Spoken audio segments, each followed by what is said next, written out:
I would define a relationship as two people that have feelings for each other, that love each other, generally that.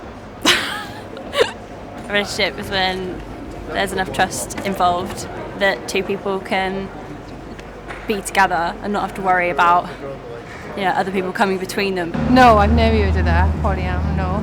I heard of it in terms of Mormons and religion and things like that, but I've not heard of it so much in like a modern day age. Who am I? Like, just my name or? My name is Rydian Hughes. I'm Ali. Hi. I'm Louis, 23, unemployed. To me, polyamory is it's different to an open relationship. It's it's not just about sleeping around or however the stereotype is. Polyamory is consensual non-monogamy. It is a relationship with a bit more freedom. So it's seeing more than one person. It might mean seeing someone separately from your other partner, or it might mean that you guys see someone together. It seems to be different for a lot of people. A lot of it's about honesty. A lot of it's about just being honest about the connections you make with other people as well as each other, and just kind of an openness about what you're feeling about the situation. Cheating is when you're sly and you've done something behind someone's back. Being poly, you tell everyone everything. We see each other and we see people separately from that. If the right person came up, I guess we might see them together, but that hasn't happened yet so much. Polyamory means different things to different people. The core concept involves a person having intimate relationships with multiple people at the same time, all of whom are aware of all other partners. In some cases, these partners are also in relationships with each other. Polyamorous relationships can take multiple forms. Some of the more common ones have their own descriptive terms. For example, a relationship involving three people who are all in a relationship with each other is referred to as a triad.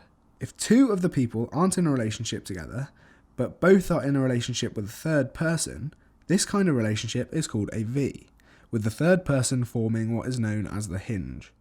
A quad involves four people and is quite often a relationship involving two already established couples who then may even have other partners outside the quad. Although it may sound complicated, many people make these dynamics work purely through constant and honest communication with their partners to ensure that everybody is comfortable and happy within the relationship. It made sense, polyamory did, when it came up. In previous relationships, I tended to end up feeling trapped, not because I didn't love the person that I was with, just because I would develop feelings for other people as well, and I wouldn't necessarily be able to explore that without hurting someone. I suppose I never really made the decision that polyamory was right for me. It ended up being that my first polyamorous relationship was when I was about 18. She just got out of a big relationship, so it seemed to be right for that situation, and it's just how all my adult relationships have gone since. I work away for 3 months of the year, and back then I never cheated on anyone, but you might meet someone whilst you're away all that time, and you'd have a bit of fun flirting, but you can never do anything. It was always a bit of a shame. Despite having multiple partners, sometimes polyamorous people will have what's called a primary partner, who they see more often than their other partners. So you see your primary partner several days a week, and you might see another partner, perhaps you meet up on a particular day of the week, or maybe once or twice a week, or yeah. Jealousy can still arise in polyamorous relationships. However, people have learned to manage feelings of jealousy through something called compersion. So it's the opposite of jealousy. It's feeling happiness for someone else's happiness. Have you ever had a friend who got the job they really wanted, and then you were really chuffed for them for that, because you know how happy they are now? You want them to be happy. You want your friends to be happy. So when you meet someone, you get lots of wonderful feelings when you first meet someone, a new romantic interest. And now your friend, your best friend, is going through that. Happy days. I think everyone feels it naturally, but people feel it more for mates and family and stuff. They're happy that something good's happened to them, maybe you wingman a friend and you're like stoked that they got laid or whatever. But in poly, yeah, you get that for your partners as well. And I think it's training yourself to not feel jealous, to sort of recognize why you're jealous and work on that, as opposed to just feeling that automatically. I think the key really to maintaining a healthy relationship is talking.